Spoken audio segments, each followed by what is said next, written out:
And we are back again. Hello, everyone, and welcome back to Coaching Unfiltered. I'm Desiree Galicher. Over the past several episodes, we've been exploring the building blocks of a successful career. Now, we've talked about networking, personal branding, promotion, self-advocacy, burnout, and setting boundaries. Today, I want to talk about something that many professionals quietly wrestle with, but rarely discuss openly. Not how to become successful, but how to know whether the success you're pursuing is actually the success you want. Let's dive in. Imagine spending 10 years climbing a ladder, working hard, making sacrifices, accepting more responsibility, and pushing through challenges, only to reach the top and realize the ladder was leaning against the wrong wall. It's a thought that can be very uncomfortable and super scary, but it's a reality that many successful professionals eventually face because achievement and fulfillment are not always the same thing. And sometimes the higher we climb, the easier it becomes to ignore the question we've been avoiding. Is this still what I want? The success formula we inherited, well, most of us grew up with a fairly clear definition of success. You get a good education, you build a career, you earn promotions. That brings you an increase in salary, gain in influence, and you keep moving upward. And for a while, that formula works. It gives us direction, it gives us a purpose, it gives us goals to chase. But at some point, many professionals reach a stage where they realize they're still chasing goals they set years ago. Goals created by a younger version of themselves, but a version with different priorities, different responsibilities, and different values. The problem isn't that the goals are wrong.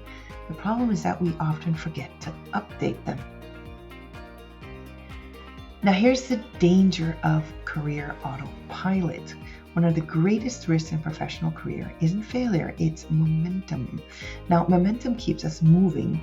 The next promotion seems logical. The next opportunity looks attractive. The next responsibility appears to be the natural progression. And because everything makes sense on paper, we keep saying yes, without ever pausing long enough to ask whether the destination still aligns with who we've become. Now, years can pass, achievements accumulate, yet something feels like it's missing. And not because we failed, but because we've stopped questioning where we're going.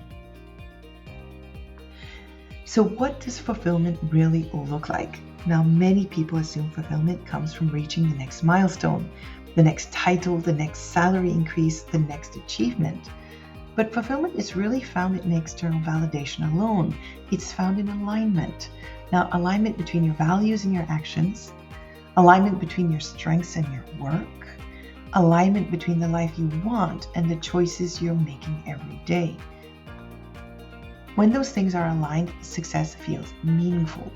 When they're not, even achievement can feel very, very empty. Now, as usual, let's get back to a little self-reflection moment. If you're at a point in your career where something feels off, ask yourself these 3 questions. 1. If nobody else's opinion mattered, would I still choose this path? 2. What parts of my work genuinely energize me? 3. And what definition of success am I currently pursuing? Mine or someone else's? These aren't easy questions, but they may be the most important career questions you'll ever ask yourself.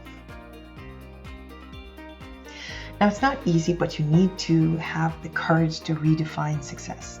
One of the most powerful things a professional can do is redefine their own terms. Success might mean leadership, or it might mean freedom. Success might mean a larger role, or it might mean a greater balance. Success might mean building a business, or it might mean creating more impact with less stress. Now, there is no universal definition, only the one that aligns with who you are and what matters most to you. There's nothing wrong with ambition, and there's certainly nothing wrong with achievement, and there's nothing wrong with wanting more. But every once in a while, it's worth stepping back and asking a simple question. Not how can I climb, or how high can I climb, but is this the mountain I truly want to climb? Because the goal is not simply to build a successful career, the goal is to build a meaningful one. Thanks everybody for joining me this week on Coaching Unfiltered. If today's episode gave you something to reflect on, I'd love to hear your thoughts. Follow the show, share the episode with someone who may be questioning their next career move, and connect with me for more conversations about leadership growth and creating a career that aligns with your values. Until next time, keep showing up, keep growing, and remember, the most important career decision isn't how fast you climb. It's making sure you're climbing towards something that truly matters to you.